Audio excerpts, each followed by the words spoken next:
And so, in the same sense that the tree was being hypocritical, the temple and those in Jerusalem were as well. There's an appearance of worship, but rather there's thievery. And you say, well, that's all well and good, but what does that have to do with me, right? Anybody sell a dove this morning? No, right?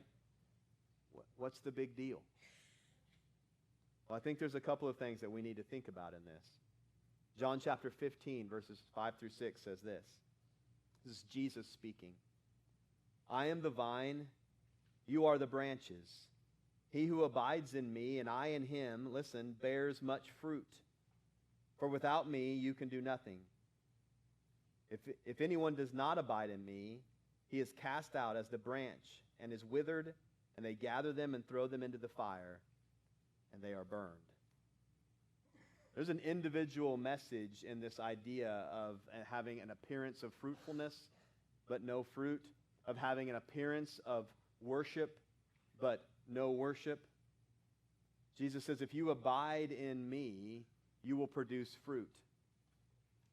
And if you don't produce fruit, you'll be shown as good for nothing and withered and thrown into the fire. You see, I'm afraid that we have too many people walking into too many churches every single Sunday who have put on an appearance of fruitfulness. But if you were to walk up to their tree, if you will, you'd find no fruit. There's an appearance of worship, but rather in their heart, there's never been any regeneration or change.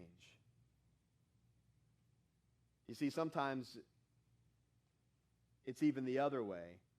Sometimes we try to manufacture this type of fruit that looks like there's fruit.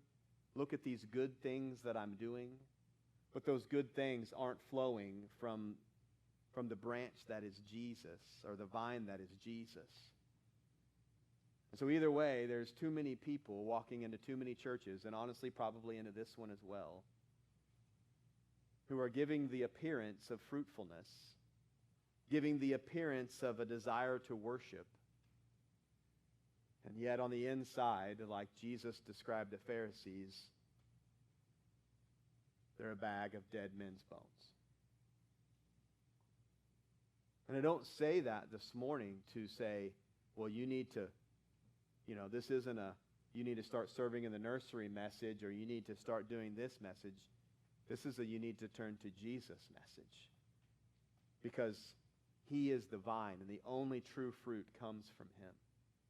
The only real source of life comes from Jesus and a relationship with him. And so if the intention this morning is to appear to be a Christian, I would just implore you to actually be one.